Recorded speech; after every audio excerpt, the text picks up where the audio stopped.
So good afternoon everyone, and welcome to this Delphi conversation on understanding our urban nature. My name is Hélenè Littke and I will be moderating the talk today. And I'm a consultant working with urban green space planning for the Swedish firm of Ekologigruppen, the Ecology Group. And also the theme of my own dissertation was the same topic, the nature in the urban realm. So this is a theme that's very close to my heart and also my practice. So I'm very happy to be here with all of you today. So today we're having a Delphi conversation. And the Delphi Conversations, they're a panel discussion series developed by the Center for the Future of Places to bring together experts from academia and practice to discuss important topics in urbanism today. And as we are, as cities, striving to become more sustainable and also struggling with rapid urban growth and focus on densification, what can be more important than to discuss the role of nature in the urban realm and how we can understand our role as part of that nature. So joining me today, we have a panel of experts, both from academia and practice, and a live audience here at the library in KTH Stockholm. So before we dig into the urban nature, I would like to ask the panel to introduce themselves. Can we start with you, Hanna? Yeah. My name is Hanna Erixon Aalto. I'm a researcher at KTH and an architect. Karin? My name is Karin Nordström. I run a business called Hellolittlefuture where I help companies to become better in sustainability. And I'm educated architect and also in management. And I'm Mehaffy. I'm a senior scholar, senior researcher here at the Center for the Future of Places. I'm also an urban designer and a strategic consultant. Very interested in implementing the new urban agenda, which I think we'll probably talk about. Tack så mycket, Helen. My name is Nina Marie Lister. I'm the director of the Ecological Design Lab at Ryerson University in Toronto, where I'm also a professor of urban planning, although I am trained as a landscape ecologist, an ecologist environmental planner, you might say. And I work very closely with landscape architects and architects in the shaping and making of our cities. So you might say I'm a pracademic. I'm a practicing academic. Thank you very much, and again, welcome. So I wanted to start with the very term of nature. It's big, it's broad, it's complex. And for the first question, I don't want you to think that much about the question. I want to know, what is the first thing that pops into your head when I ask you, what is nature? How can nature be understood in the context of a sustainable city? Hanna? Well, first thing that pops into my mind right now is fishing, actually, because my son is super into fishing and he reads about fishing and we go fishing and we go out to really strange places and experience new parts of the city that are good for fishing. So I think for me, I mean, that's the easy answer, but the longer answer that there are many natures, of course, which this is one of them. I would say recreation and a way to escape both kind of the stress a city could have and also all the people and stuff. So it's a way to kind of reflect and have a pause from daily work and so on. Yeah. I would say human nature, the nature of cities. And our nature as human beings related to the rest of the world of nature, I think that's a really important question when we're thinking about what are cities and how do they relate to the natural world. For me, nature is what sustains us, body, soul, place. We are part of nature, yes, and it is within us, but increasingly the nature that sustains us is disappearing out from under us. And that lends a very particular nuance to the way we make and shape our places. So nature can be so many things, from very abstract ideas of who we are to the very places we go fishing, or the very snippets of vegetation that we can find even in the densest concrete cities, the concrete jungles. So working as planners, what can we do to create better natures in cities that don't have enough of it right now? Anyone in the panel want to jump on that one? Well, the first thing we can do is to make it legible.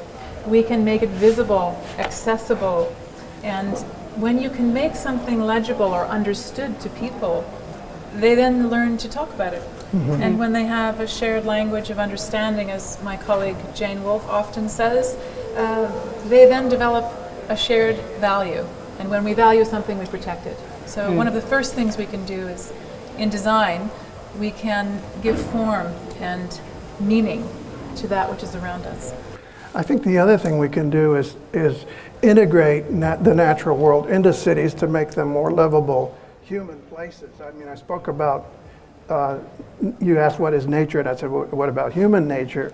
And that's not to say that the natural world outside of the city isn't important also, but we can think about that as a resource in some ways to make a more livable urban environment so that people will live in a more compact, more ecological kind of place because it's more biophilic, because it has qualities that that we've evolved over many thousands of years in the natural world to appreciate: vegetation, plants, animals, water, and so on and so forth. So I think there's a lot that we have to learn from the natural world and integrating the natural world into cities. I would also say that integrating is a key here, and that it has to do with integrating it both conceptually and socially, ecologically, economically, culturally. And I think there's still a huge problem that we really think of this nature and city as two very separated things. Mm-hmm. And it's very deeply in our Western culture to think of nature and culture as two separate things, and it's translating to the city and nature. And I think that's a huge challenge to deal with. Right. We often think of nature as a way. It's something out there, abstract with a capital N. And when we make it visible and accessible as part of public spaces, for example, we make those spaces that are nature-full accessible to others so that they do understand that we are actually part and parcel of the very place we have responsibility for. And then, go ahead. No, I was thinking also use nature as a way to, in terms of city planning, as a way to be a climate, like temperature control, like trees is balancing the temperature in really hot cities, for instance, and also giving shades and so on. So I think using nature in forms of also for the sewage system or daily draining and so on. So not only for the recreational part, but also as a building construction element of using its pros of what it can do. And I think in cities the challenge is that it has to do that and 10 other things as well. It has to be a public space and work for water that comes very quickly, and so that's a design challenge really to make it work in many different ways. Yeah, absolutely. And I wanted to come back to Anna Marie's point about the educational function of natural environments, natural plants, and so on. When people in the city learn the importance of that, learn to love that, they're going to be better stewards of the natural environment outside of the city as well, which is a much larger area, of course. So I think that's a very important function. It's very easy for us to design in such a way that we use nature-based technologies. Oftentimes, these kinds of conversations land on strategies that are technical implementations: green roofs, living walls, bioswales in our streets, and so on. And we find that, I think, as designers and planners, that while we can measure the effects of these technologies, we can imagine and we can calculate how much an area of stormwater is cleaned or infiltrated, we haven't really spent a lot of time understanding how people relate to these infrastructures of nature in our city, how they can make more beautiful places, more vibrant public places. And there's an enormous opportunity ahead as we are on the edge of the Anthropocene, this epoch in which humans have fundamentally altered the surface of and quality of the planet, that we really can design our cities. We must, in fact, design our cities in such a way that these technologies, if you like to call them, nature-based solutions, nature-based technologies, green infrastructure, that they're actually able to create vibrant public spaces that people feel they belong to. That's where the concept of stewardship really begins. It begins by designing high-quality, accessible public places that at the same time serve all of the other creatures that inhabit our planet. And that's a big challenge, considering that about 60% of them have been lost since those we started counting, at least in the last 4 to 5 years. So that's a pretty big challenge at our feet, isn't it? So the discussion has now come to evolve into talking about nature as ecosystem services, as ways of understanding nature as technical solutions, and that using that as a way to calculate the value or communicate the value of nature. But if we put in too much of a technical language in how nature only should be used to help humans and create infrastructures, that could be very professional in a way that we're talking about nature then, only focusing on bioswales, for example, or stormwater management. How do we create awareness of what we see around us? What kind of tools can we use to make people understand and appreciate the nature around them? Well, I think, again, it goes back to Nina Marie's point about education, the education function, and the fact that, you know, most of the ecosystem services are actually outside of the city boundary. But when you have them inside the city boundary and you can educate people about why that's important, and they're going to support it in terms of, you know, public policy and their own practice and whatever that is. So I think we have to remember that the area of cities is pretty small in comparison to the much larger area of, you know, most of the ecological regions of the world. But it's hugely important in terms of how it affects people's perception of, you know, how they're going to support policies and how they're going to act professionally and personally and so on. So I think it goes back to the point that we have to really focus on the quality of urban spaces, of good, compact, livable urban spaces as a primary lever to protect all of those other places outside of the city. Even though the footprint of cities is, as you point out, quite small if you compare to everything else outside the cities, we still know that we have a lot of the biodiversity in the world are often connected to cities because of the huge scale agriculture that's going on in the rural landscape with monocultures and so on. So focusing on biodiversity, I know that Nina Marie, you have also been thinking about biodiversity and conservation and how to make people aware of the biodiversity around them. Can you tell us a little bit about it? Well, I think first to say that it's not just about the footprint of the city, although I understand, Michael, where this analogy comes from. If we really look at the footprint of cities, they're much greater than their spatial footprint in terms of the resources that it takes to sustain them. And the amount of biodiversity that we displace is enormous. In fact, it's almost hard to keep up. I said earlier that, and I think many of you will have noticed a story in The Guardian very recently about the extinction epoch. We have lost 60% of birds, mammals, reptiles, and fish since 1970. That's 60% of those which have been described. And most of our cities now, if you look at some of the recent work, the IUCN Red List of endangered species and so on, these are in the hot zones where most of our urban pressures are going to be felt. So that means to say the cities that are growing most rapidly are on a direct collision course with some of the most intensely biodiverse places on the planet. So all the green infrastructure in the world is not itself going to solve that problem unless we fundamentally shift people's perceptions about why value species other than humans. And it's an enormous design challenge for us, and one that also, if we think of the multifunctional benefits of nature in the city, beyond just filtering and cleaning stormwater or beyond providing shade, the important shade during storm events or the heat degree days we get in urban environments, we know that nature is fundamentally important to young children, to people's spiritual identity in many cases. So there are all kinds of intangible benefits that go far beyond the service function. And yet, the service function is where we start. Michael, you mentioned the UN Habitat Agenda. This is the first time, I think, in the history of habitat that we've seen biodiversity come into specifically into the urban requirements. Right. So this is a big challenge for us. It's an opportunity to think about the way in which we design with and within nature in our cities. In fact,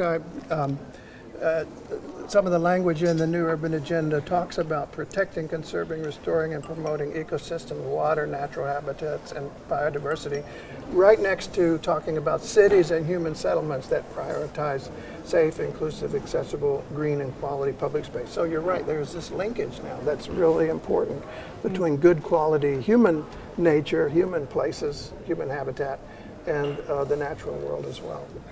But I think if I would like to add on there, I think there's obviously sustainable urbanism is about finding ways, innovative ways to work with these challenges, and these challenges are also becoming increasingly urban.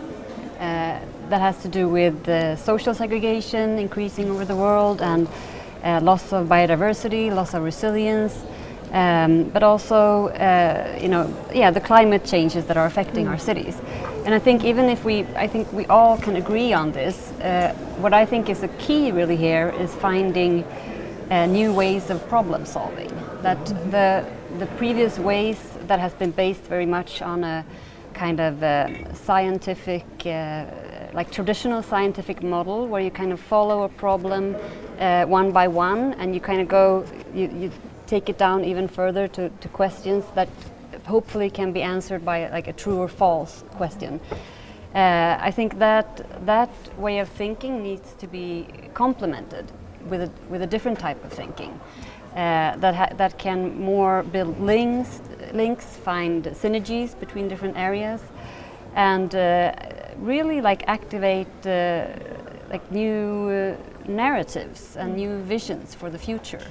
And I think this is a huge task, and where, from my background coming from an architecture point, I think a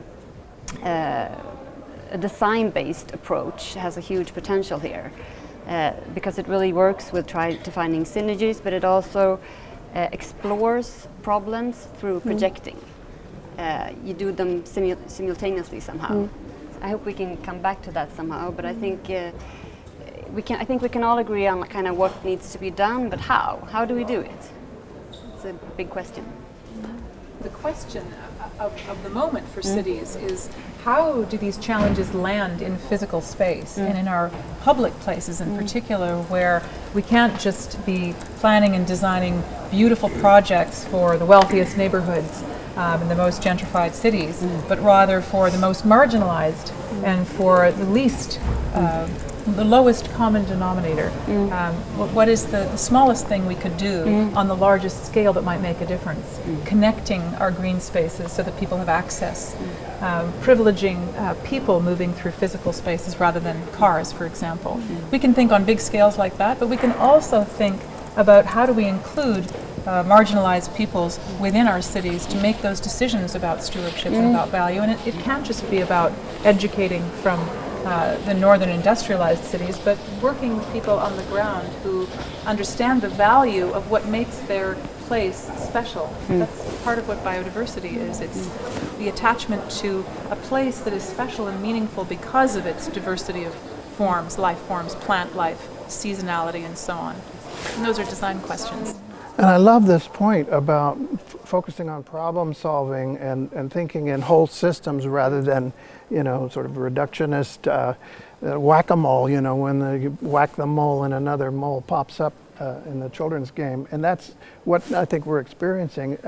But if we look at natural systems, this is another way of thinking about nature as being complex adaptive systems that have to be treated as whole systems. We're certainly learning that from ecology and from medicine and from other fields as well. And I think it's changing our thinking as designers and focusing more on how you deal with whole systems as problems. And cities are the ultimate whole systems in the end. One specific ecosystem service that we haven't touched upon that much right now is how nature is, or ecosystems are producing food. I know, Karin, you have been involved with sustainability projects based on this discussion of the future of food. And do you see that food can be a denominator to help us discuss the nature in cities and how we think about the green space around us? Yeah. First of all, I was thinking a little bit connected to last point. We're talking about green infrastructure, but I'm also thinking a little bit about the importance of blue infrastructure with the connection to water. I feel a lot living here in Stockholm that the connection to water is super important for me, at least. And I guess, I mean, if you go to, I have never been in Japan, but I know that they have like these gardens where water is really an important factor, and also in Spain, and so that's one thing. And with the food, I think, if you bring in water, you were talking about the fishing, and I mean, people are fishing their food in just in the center of Stockholm. So, but also, and I will talk maybe a little bit more about that when I show the picture I brought today. But I've been thinking about the disconnection we have. I think is coming more and more. The disconnection about both animals. I mean, most people that eat fish fingers, fiskpinnar. I mean, I've heard that people don't understand that is actually a fish, or it comes from or if you serve somebody. I've served a friend some years ago like a whole fish on the table, and my friend was like, "No, I see the eyes," And that's because maybe we have that cultural here. If you would be in China, that wouldn't be a problem. You would eat the whole fish. And I think also with the nature that I think that will happen as well. For instance, I have this little farming area, kolonilott in Swedish, and where I farm vegetables and stuff. And that has made me, okay, then I also like to cook, so that's good, but it also have made me I have more knowledge about the vegetables I see in the shop, because I can grow them myself. And I will come into that later on but I mean, we throw away a third of all the food that is actually produced, and most of it also it throws away before it's actually in the grocery shops, but and also a fourth of the climate footprint is from the food system. So I mean, if we could bring in nature and also water into the urban spaces and use that for maybe like food security, or make people to understand more about, okay, this is how spinach look like when it grows, and it's not only the leaves in that plastic bag in the shop.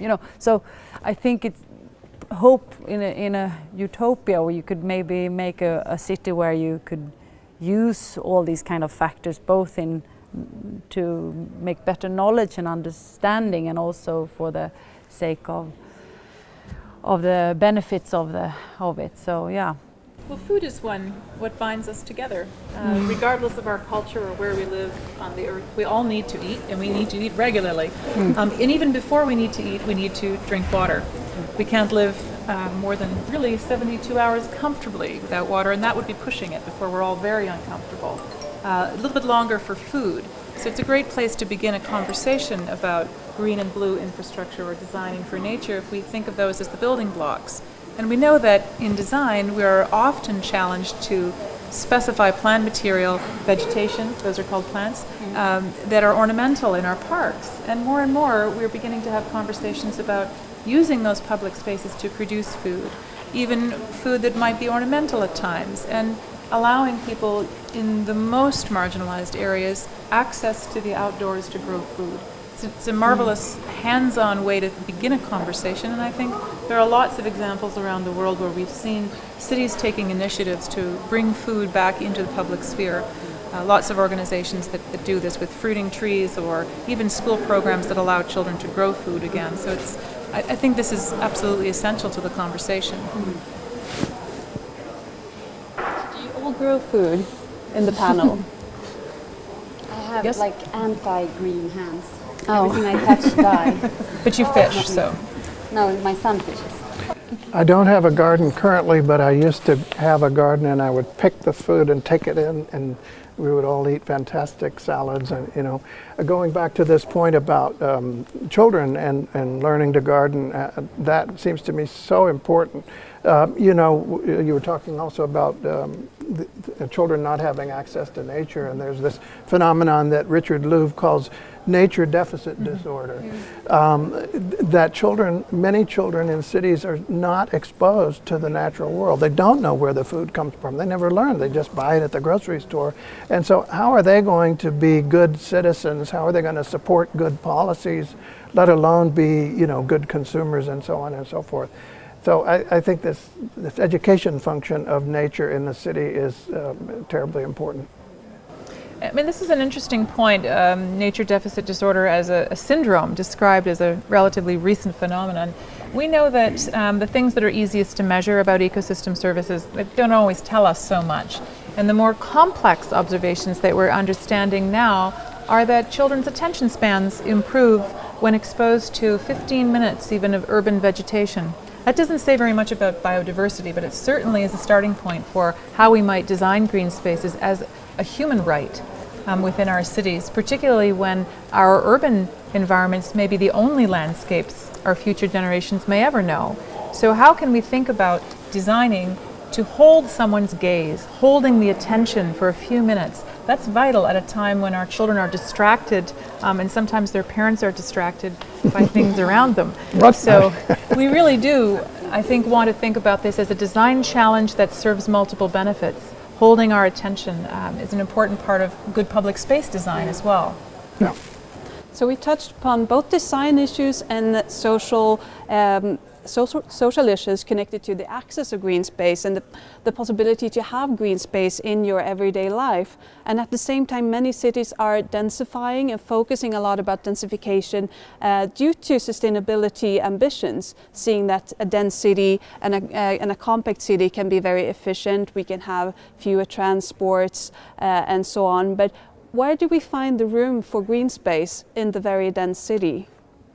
It's all the more important, right? Big question, particularly in gentrifying cities where the cost of land goes up all the time. We were looking at a news article today with my family about how much does $1 million get you in any city. The very compelling graphic, again, in The Guardian. It's a bit depressing, since most of us don't have that and can't imagine how much space it would take. It's really important for us to think about ways in which we think differently about nature. Is it on the roof? Is it on the walls? Does it grow to feed us? Can it be in window box planters and still do something from biodiversity? How do we think about gardens? Are they more than just beautiful flowering plants, but services for pollination as well as beauty? We need to change our thinking about parks, for example, that they can't simply be linear surfaces when there's no land left. Can they be a combination of connected surfaces, from green roofs as refugia for birds and pollination? Can they be balconies? Can they be the vertical forest, for example? Some of these are contrived notions for us right now. We can't imagine putting energy into a vertical forest when we have lots of examples at grade. Or maybe it's about thinking about streets differently, not privileging the car, but rather privileging the movement of people and pollination, for example. Imagine how our design manuals would be different if we thought about streets as vectors for insects and birds and butterflies rather than just motorized vehicles. That may seem a stretch, but actually it's going to be essential if we think about connections in our urban landscapes to the rural landscapes that actually sustain us from a food and resource base. Again, a design challenge. Hanna, I know that you have also been doing research on Stockholm, which is a city world-renowned for being green, and also a city that is densifying and trying to densify quite a lot in its city center. And what have you found as both opportunities and challenges for making Stockholm both a green and a dense city? Well, I think that usually the problem in my eyes is that you zoom in too much on an area when you're discussing them. That usually, like an architect or urban planner, you get commissioned a site, and then within this site, the kind of problem setup is to try to make it more sustainable, and then it automatically the answers that can come out of that problem setup automatically becomes kind of on a building scale, maybe through green roofs or through water management solutions or garbage management solutions. But I think the real potential is to zoom out and to look at the city more from a larger scale and a more strategic scale. And I actually think that especially in the suburban areas of Stockholm today, if we're looking at Stockholm, we have a very fragmented landscape with large green structures, but that are divided by several municipality borders and large freeways that go through these areas, and often a kind of enclave-like development that is very introvert. And I think here these large-scale green structures have a huge potential to really provide legibility and identity to these areas, and kind of function as generators and catalyst for development. And now it's really not done that way, because new developments build new enclaves that are introverts instead of facing the green and using the green as this kind of in a more comprehensive way. And I think that, I mean, there are huge changes that needs to be made, but one of them is working better on a kind of comprehensive scale across municipalities, and also on a regional strategic scale with these questions. That makes it an excellent point, that we have tended to look inwards unless we're on the edge of a park, in which case we look outward. And if we thought more about our green spaces in the same way we speak about our waterfronts, we might make some progress. Many cities around the world are, of course, waterfront cities, either on oceans or major rivers or even lakes. And in the post-industrial times, when manufacturing has moved away from waterborne ports and so on, we've seen shifts where those post-industrial areas have become very new communities, in many cases with parks. And that's an opportunity for us to think about turning outward to face the nature that sustains us, maybe as a metaphor in some cases, but very real development can happen when you think about these as connected systems. And as Hanna has pointed out, most of us are living in planning regimes that don't have that scaled opportunity. We do tend to look at things in a very piecemeal form for approvals. We don't have regional authorities that really give a lot of weight in most, certainly I think in the jurisdictions in which the panelists work. We don't think about regional connections very well, and that will be absolutely important, not just for people moving through our urban landscapes, but also for wildlife, which is increasingly becoming urban adapted, but also as refugia, opportunities for populations to be sustained on the urban periphery, and in fact to move through the city as they're required. We've probably seen some images like that, and we'll see a few more, I think, today. I think in many cities we're kind of going through, especially Nordic cities and also Stockholm, we're going through a kind of shift in the way that we look at these green spaces. That when the city was built, Stockholm, according to a radial structure with these green wedges that go into connect the inner city with the outer part, the land was actually thought of as this future land reserve. It was some leftover land that we can use in the future. And now with time, these values have been started to become articulated for these areas, and stronger, ecological values and social values.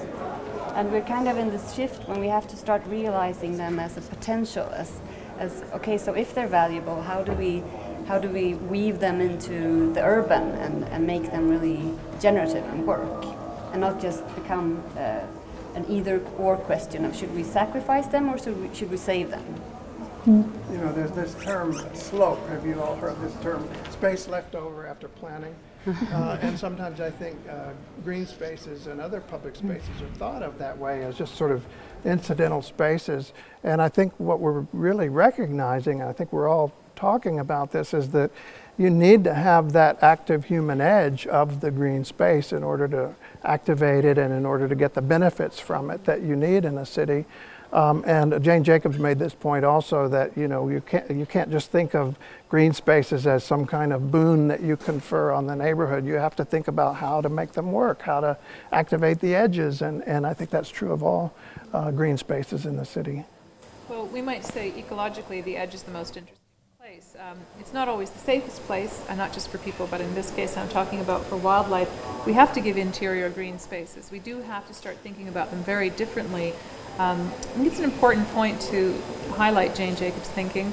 Of course, at the time she wrote this, it was a time when green spaces might have been considered, as you suggested, left over or derelict or waste spaces and unsafe. And now they're actually oftentimes the most valuable places of opportunity as well as repositories for biodiversity.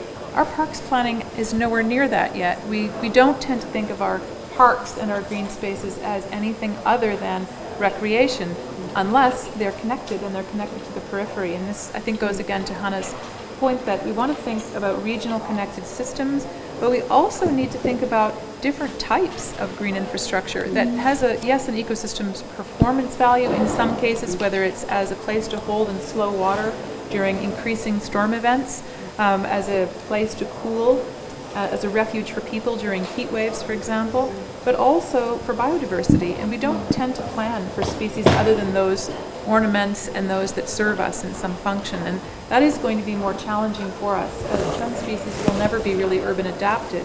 So can we imagine parks that have nodes within them that are quiet refuges, not just for recreation? Are there places that people shouldn't go within our parks? That's a very controversial question to ask, and one that will become more important.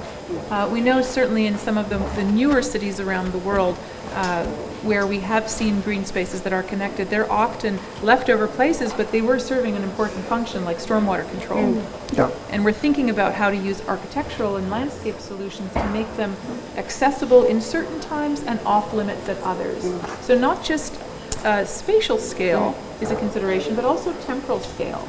We might think about seasonal scales, for example, spaces that are accessible to humans during non-breeding seasons for certain species. Maybe there's a time scale to how we plan our parks. Much more sophisticated thinking is called for around green space planning and management. No longer just the soccer field or the baseball pitch or whatever your favorite sport is, but rather a series of solutions that occur in time as well as in spatial scale. Before the seminar, we asked each of the members of the panel to bring an image or photo that somehow represented and connected to the theme of our urban nature. So they did that, and we're going to show the images on the screen over here. And I would like each of the panelists to describe why they chose this image, and also want to hear from the other people in the panel your reflections. What thoughts are evoked by this image? And I think we're going to start here with Hanna's image. So this is an image of the project Oyster Reefs by a firm called Scape, a New York-based firm. And it's led by Kate Orff, a designer, landscape architect that I really, I think is really great in the ways that she combines research and practice and teaching very well. And this project, I brought it because I think for me it really shows this potential in a design approach. This is a project that deals with some of the water areas around New York, in the harbor areas. And it deals with questions of sea level rises, that there are difficulties with that, and also that the water is very polluted. And what they do is they kind of take advantage of this kind of intelligence that has been built into the previous landscape, which was really built around oysters. And oysters both in the water ecologically, but also a kind of key to the culture and the economy of New York. And they suggest building these artificial oyster reefs. And what I think is so interesting is that it doesn't end there, but they propose how these oyster reefs kind of kick off and start this oyster culture, and start to open up abilities to develop the areas, the neighborhoods around, which are not very attractive because the water is so smelly. Actually, it smells bad. So I think, for me, it's an interesting one. Back to the kind of reformulating the problem setup that we started with. I think one solution to this problem in the water could have been a very technical solution, or trying to change the regulations in the neighborhoods around. But the thing is that those types of solutions have been tested, and they're not enough.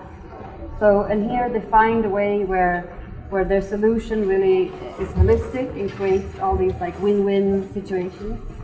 I think it's a good example, and it's also interesting, kind of the idea of how the aesthetic can change, where you really have this iconic city with Manhattan, and then these new oyster reefs, and it kind of brings up ideas of maybe a new type of aesthetics with this relationship between urban and nature. So I'm that's reminded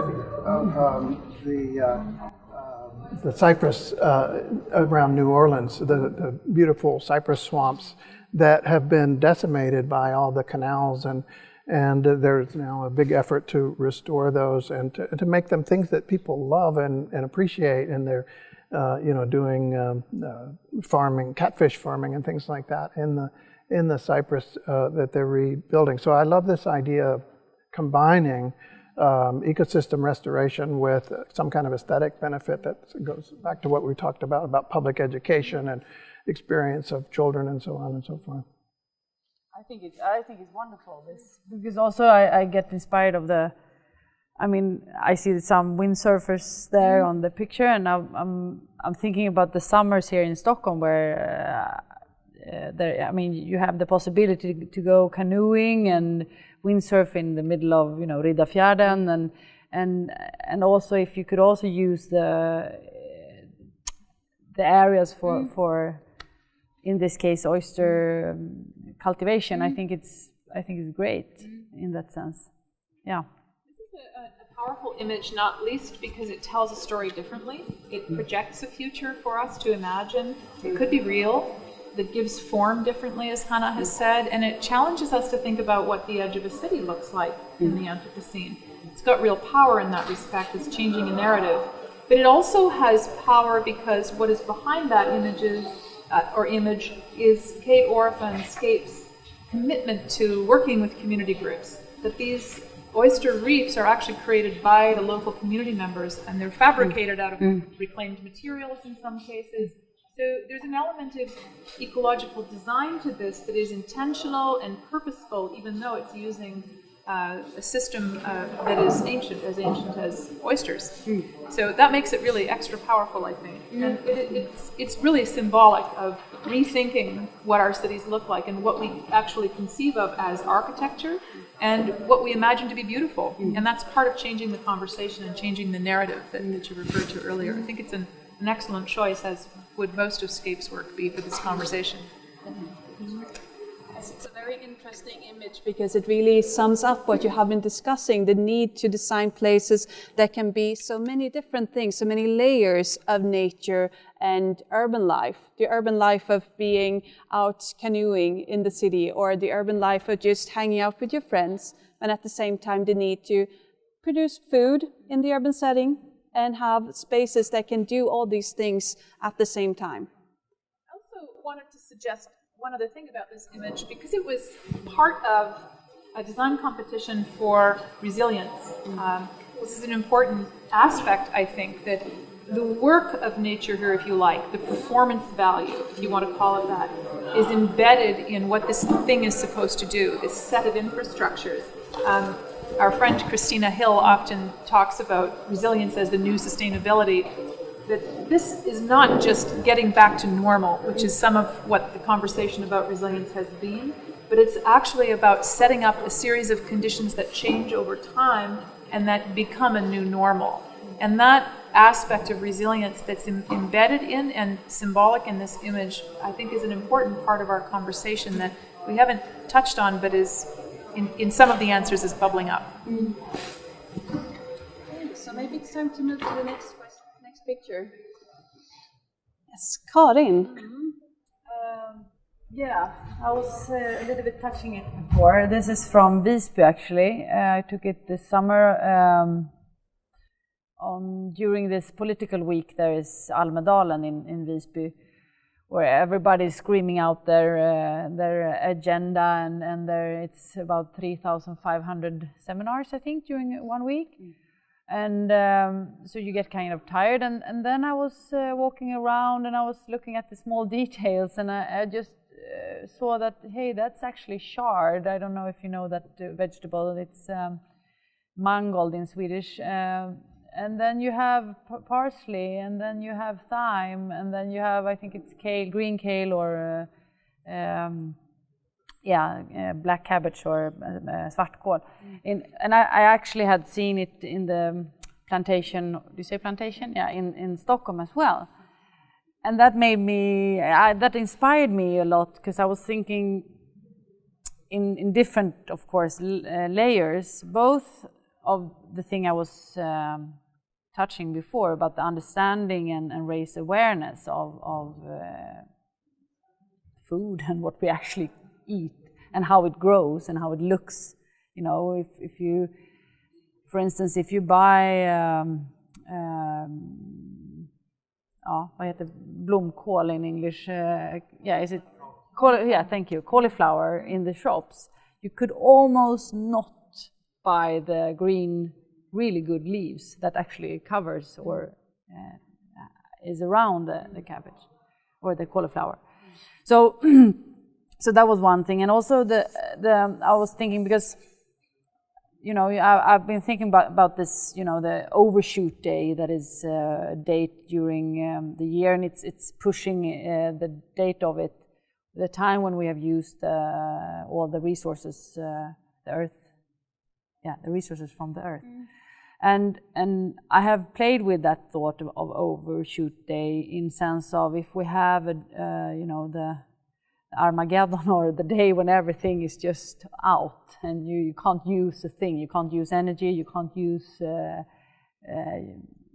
what if, how would we act before that if we knew that, okay, after the 2nd of August we can't use anything more during this year?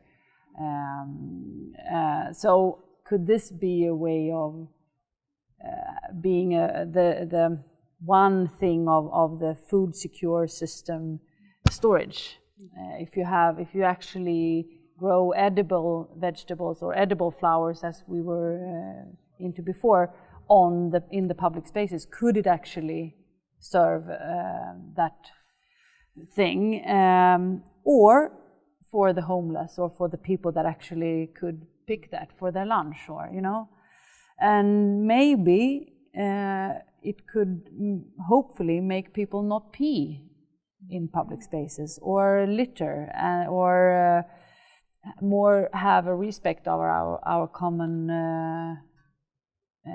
space that we actually share, all of us together, both humans and animals and so on, and also for the biodiversity as well. So, and I think it's super, I don't know, it's I want to see more of that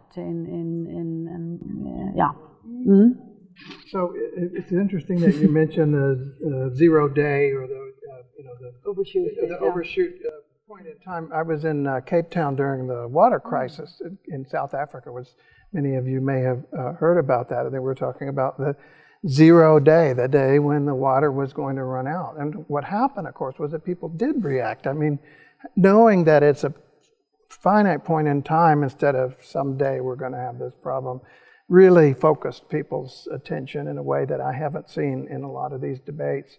And people started to respond in very interesting ways, with gardens, with their own water supplies, rainwater harvesting, and lots of little innovations in such a way, and of course conserving as well. And as a result, that day kept getting pushed out. And it's an ongoing struggle. They're not completely out of the woods by any means, but it goes to show you how there are methods like this of responding to needs at the community level, at the small scale level, that can have enormous benefits on a larger scale. This image is an image of abundance for me, and it's an image of biodiversity, to be sure, but it also challenges us. If that's an urban planter that might have been planted with something inedible and disposable at the end of the growing season, it represents a kind of, the image that's not there, the one that this planter replaced, would be the kind of annual gardening that we see in climates where growing something is a luxury in a fairly short window. And this is changing our idea about abundance. It's reminding people what our food looks like, as you've suggested, Karin, but also it makes us think that there's a different aesthetic possible for our public gardens and planters, and that there are more than one variety that's possible. We know that the palette that parks managers draw from is fairly slim, and yet in nature, and particularly even in our food system, there are a lot more choices. So imagine if we challenged designers each year to decorate our public parks with different edible species. Most of them would be unrecognizable to most of our population anymore. I'm always amazed when I ask my first-year ecology class to name 5 native trees. And usually after 1 or 2 that is connected maybe with our national flag, people forget. They don't know because it's not been part of the language of everyday requirements. So this kind of legibility, I think, is a very simple and vernacular example, but you'd be surprised how much resistance it meets with people who are traditional gardeners, who find food products to look messy. They look disorganized or chaotic, or they don't match, or colors are wrong. So we have some work to do. And I think these are a really interesting, small-scale, kind of tactical urbanism. You could describe them as maybe even guerrilla gardening that challenges people's perceptions on a very walkable, edible scale. And I think we sent the images to the group before, and it came down really, really big on the computer, like it can happen sometimes. So I first saw the top view, and I don't know why, but I saw that it was these. You can see the ring moon, right? Yeah. And I saw the people, and then I scrolled down, and I'm like, there's a forest here. So it was, for me, it had something to do with perspective. And I'm teaching architecture students now a course, or have been teaching that deals with the urban ecology and the relationship between the urban and ecology.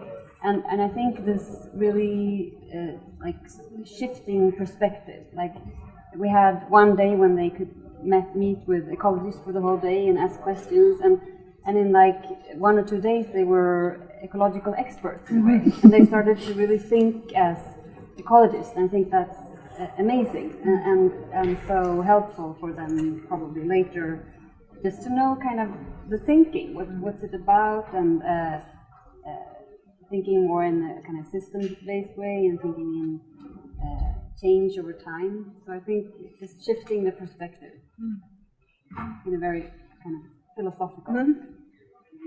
I had a question for you, Karin, and maybe Hanna. Does Stockholm have a weed bylaw that says you may only grow certain things in your, if you have access to ground plane, if you have a home that has a yard, can you grow anything you like, or is there a prescription about what you can and can't grow?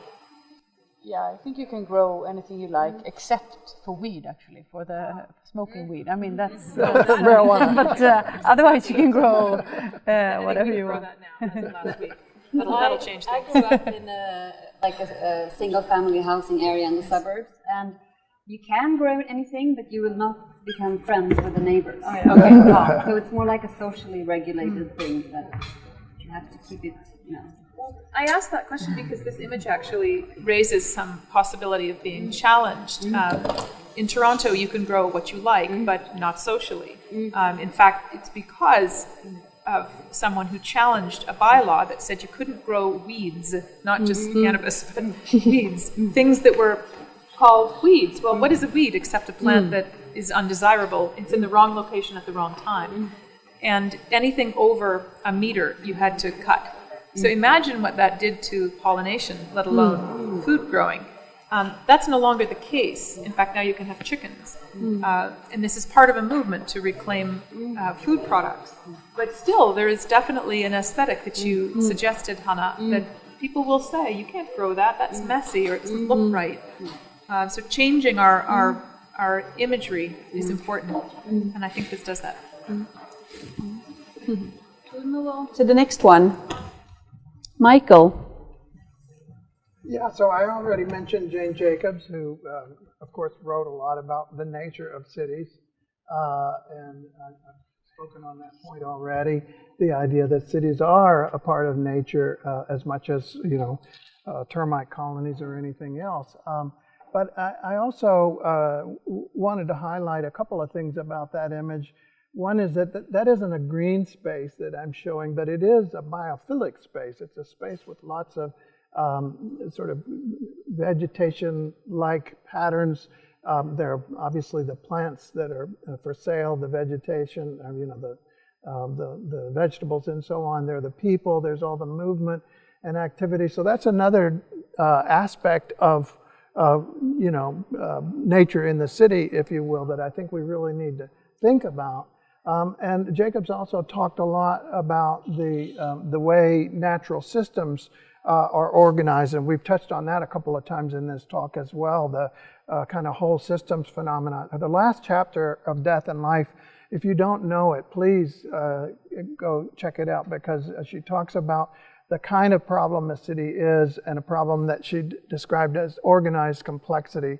And she explained that through describing the structure of biological systems, of natural systems, and what we can learn from those. So I think there's a literal sense of nature in the city, and there's also the sense of nature as a kind of structure that is all around us, but that we often ignore, we often minimize, and we need to reconnect to that and make our cities richer as a result of understanding that kind of natural structure. And that goes for the sort of obvious examples of things like biophilia and plants and vegetation and patterns, but it also goes to this broader sense of how our systems are structured as interconnected web structures rather than discrete objects. And so I think that's a really important takeaway for me, and what this image says to me about the nature of a city. This is an interesting choice, Michael, and I appreciate that you reference Death and Life and Jane Jacobs. Again, we've talked about it a couple of times on the panel already. And I wonder if this image has a particular place in developing cities to think about the humanity of a city in public life. And certainly, while Jane Jacobs made really important contextual observations about complex systems, there's also a datedness to this quote that is a little bit maybe risky at the moment. And the reason I say that is she's noting in this quote, which contextually was really important in the mid-1960s, when particularly in some cities we saw no real connection to anything that we could describe as nature, and a real sense that cities somehow didn't belong in the landscape. And she says that, for those of you, I don't know if you can read it, human beings are of course a part of nature, so much so as grizzly bears and bees. And I'd say 50 years later, 53 years later, grizzly bears and bees, of course, are not actually taking over the planet. In fact, they have maybe less space than ever. So maybe we want to do a little reinterpretation of Jane Jacobs here to think about how do we actually, if not bring back the grizzly bear to the city, think about the relationship of the city to the grizzly bear and to the bee, which sometimes has to be in the city. And I think that's actually what Jane intended. But I don't think she's commenting on whether humans are dominant or doing violence to other parts of nature, which she wrote about extensively elsewhere. But rather that there's a way of thinking about cities, and I think it still permeates our thinking too much, even today, that's still very relevant, which is that we think of cities as being something mechanical, something with segregated components that are in their silos, and we treat reductively and so on. And we have not really, I don't think, fully embraced what it means, as we've touched on in the panel, to think of natural systems, the way ecological systems are interconnected, thinking of cities in that way as well. So I'm not taking away from what you're saying about bringing nature into the city. I'm saying I think the other side of that coin is the physical structure of the city, which is also a kind of nature.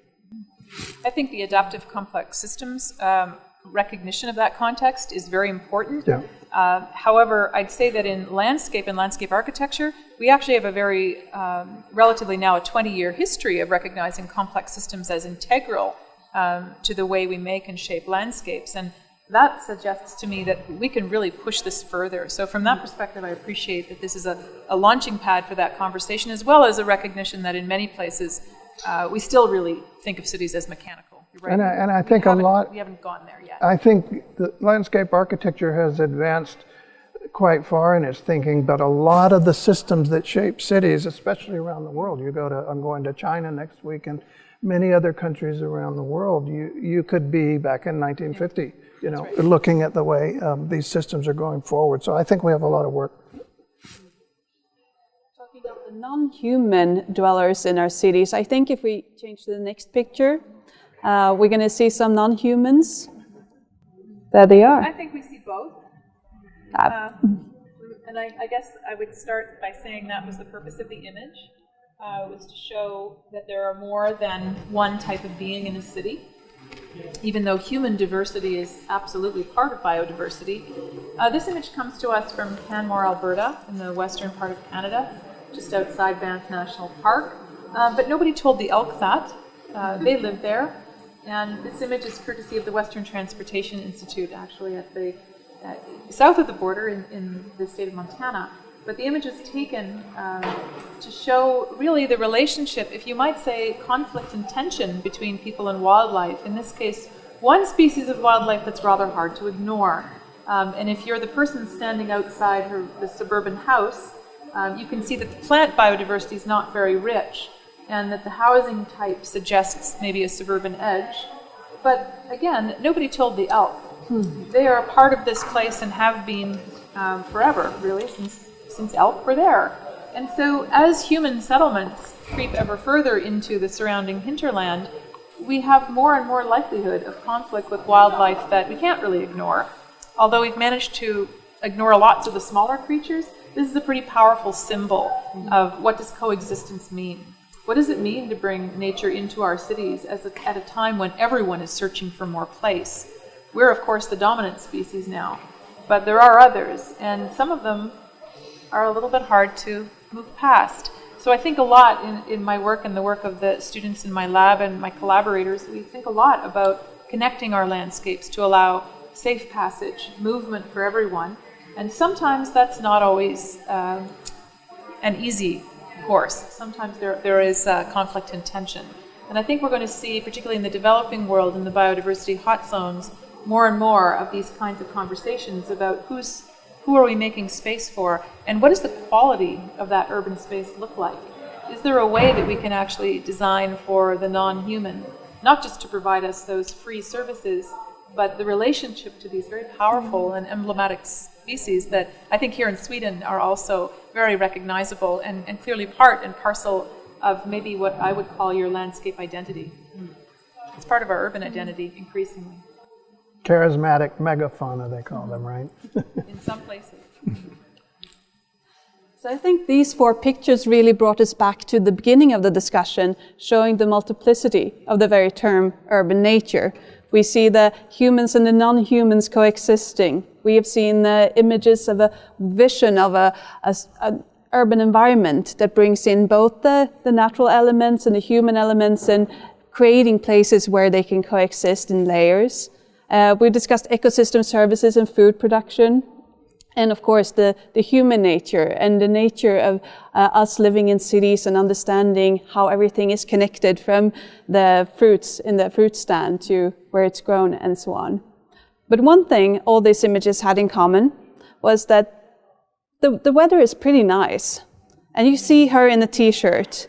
In the first image, it was maybe a little bit foggy, but it's still nice weather to be outside. And here we are sitting in Stockholm in December. If we look out of the window, it's not only pitch dark because it's late afternoon, it's also very much not green. So therefore, I wanted to challenge you to share with us, what is your favorite thing about nature in the winter? Hanna? Well, first I really appreciate that you bring this up. I think especially architectural images, always show a bright sunny day. Yeah. But it's actually, I think, a trend that is changing. Many of my students are now showing like more kind of almost dystopic images of when it's raining and dark. And I like that. I think it's good. But if you would still, I would choose playing in the snow with my kids. So The white nature. the white nature, yeah, definitely. I would say waiting for that white nature. I would say I really appreciate, being out and it's cold and when you can feel maybe if it's raining and I always think that I feel like I'm alive when it's actually like harsh on your shins and stuff, and so then it's really nice to come in. I think it's like the difference of being out and but of course taking like a really cold swim or a sauna, if you have the possibility to take that outside and jump into some cold water, that's wonderful, I would say. Well, having talked about the nature of cities as part of nature and so on, I would say I love seeing all the bustle of activity in the winter, around holiday time, and the way people continue to interact with each other, the life of the city that goes on, again, in the weather, regardless of what the weather may be. Maybe it's snowy and maybe that's very beautiful.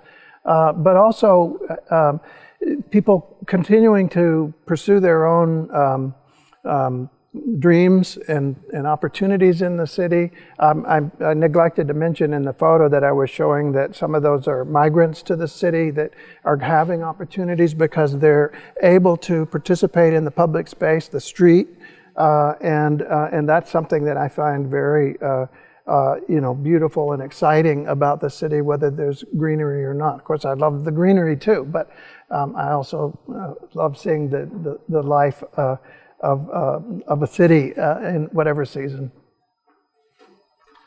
I appreciate those comments. They're similar to mine.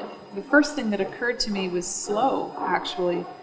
Coming from a winter city as well, although I wonder how much longer we could define ourselves as a winter city. We're maybe less white in the winter than we are gray and various shades of melting. But there's a stillness and a slowness that comes, particularly in a city park, before all the kids come out to play, or maybe just after the freeze. And it's one of the rare moments where nature itself slows down. There's a stillness and almost a kind of a suspended animation before the snowball fight starts. And we don't very much get an opportunity to see that, and it's actually our climate and the nature of the city, if you like, that gives us that freeze frame moment between fast and slow. I'm waiting for our friends at The Nature of Cities, blog, if you don't already know it, run by David Maddox, to do a column on winter cities. I think maybe that should be something that we think about, green, blue, and white infrastructure. And it's a great question. Yeah. We need more images.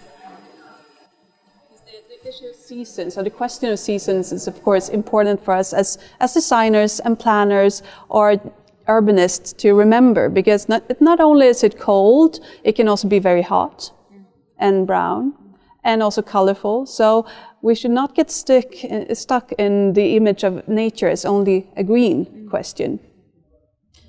So before we wrap this up, I would like to invite the audience if we have a quick question or two before we end our discussion. Thank you so much. An excellent panel discussion. In regards to the discussion of food being readily grown in the urban environment, how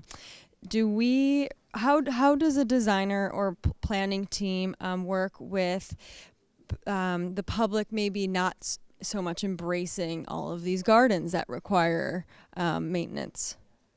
if that makes sense. I'm just curious because I love the idea of like having a community garden and having the space available and public parks being, you know, more edible and permaculture being grown. But just because it's there, does that mean people are going to embrace it and really try to cultivate it?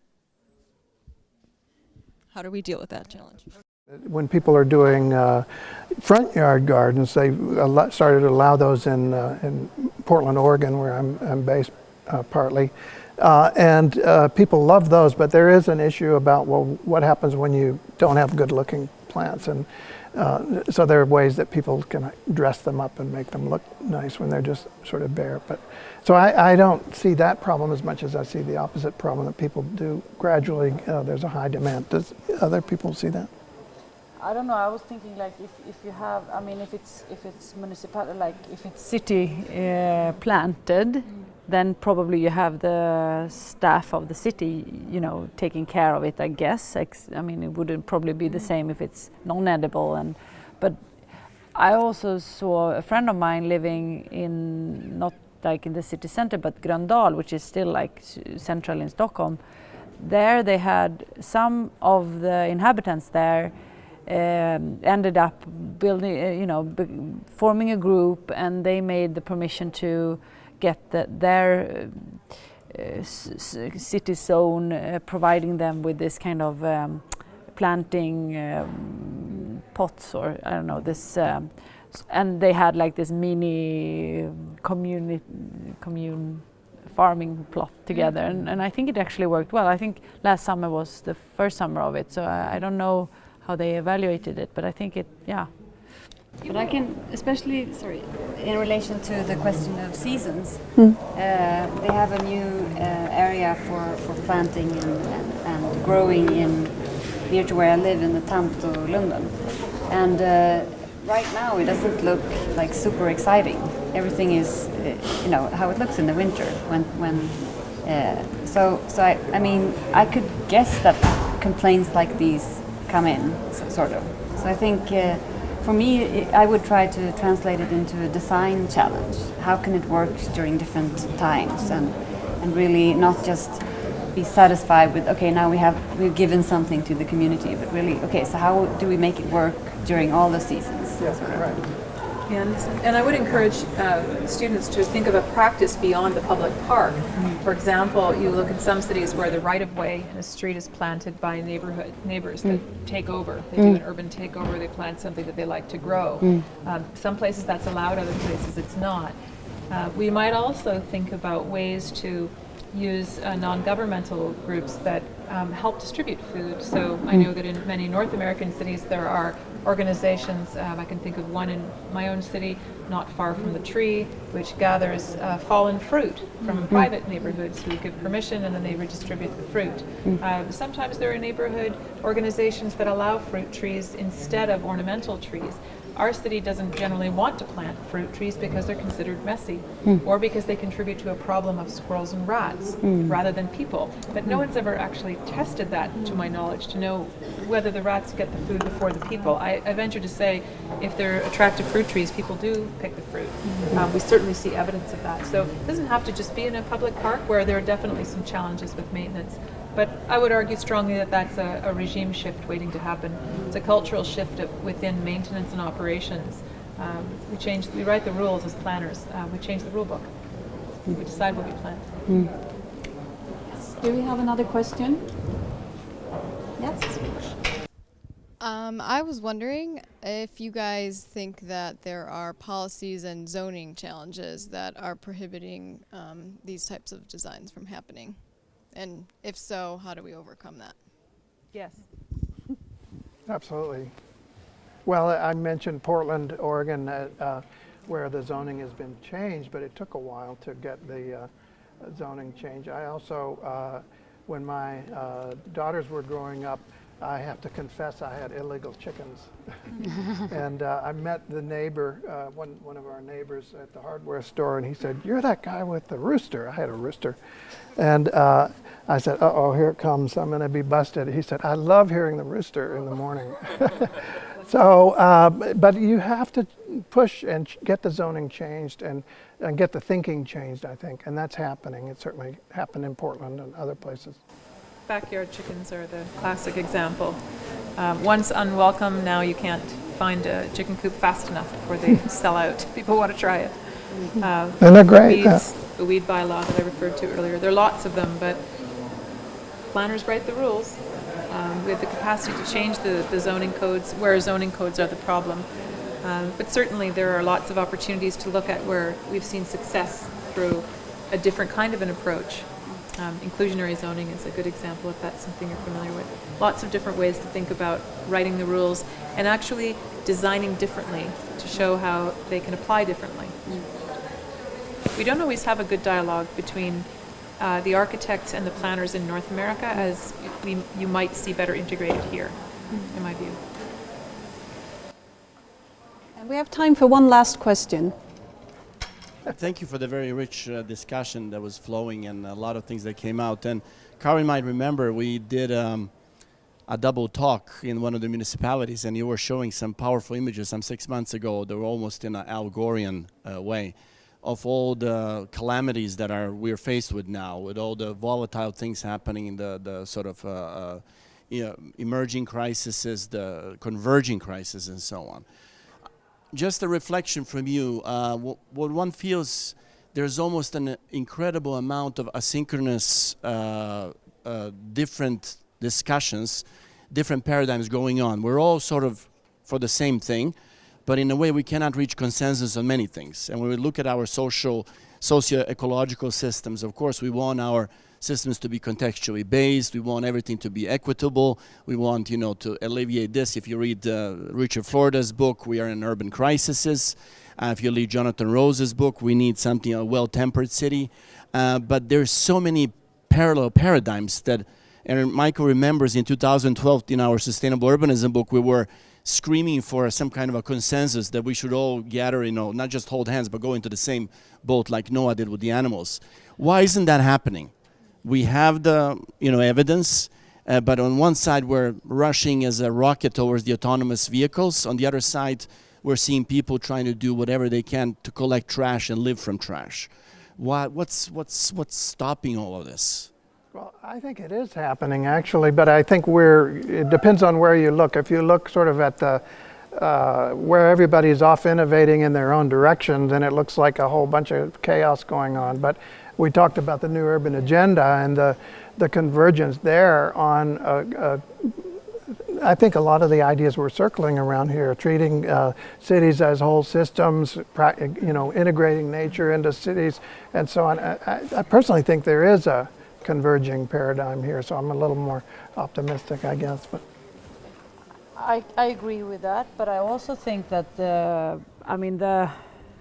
changing people's behavior is one of the most hard thing to do, because people are lazy and afraid of changes, and you could probably say a lot of things more that. So but of course it's going like slowly changing as a group or a movement, and within that you have all these kind of different innovative ideas here and there and so on, but maybe you would need, and maybe we will have that, I don't know, but I in a way I hope it, like politicians and rules that is more radical than it is today, because apparently people actually don't change in the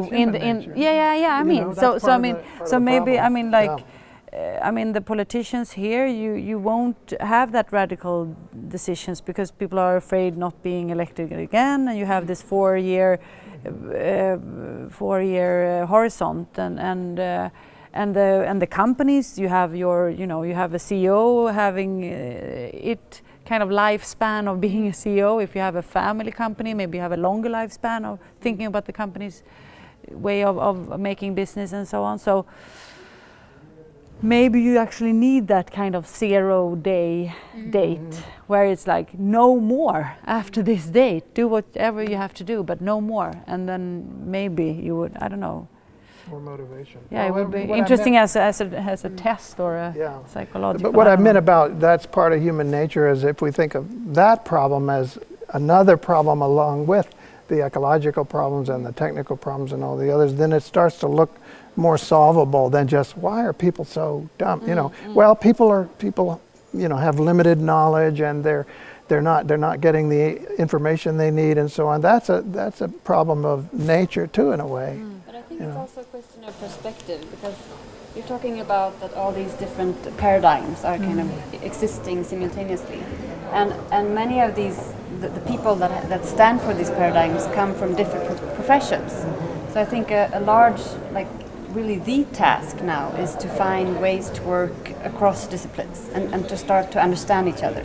Because everyone is looking from their perspective, and this is most important, and this is most important. But then we have to try to, and I think everyone is saying it, but we have to really like explore methods for this, like hands-on, what worked, what didn't work, what can we learn, what can we bring to the next process.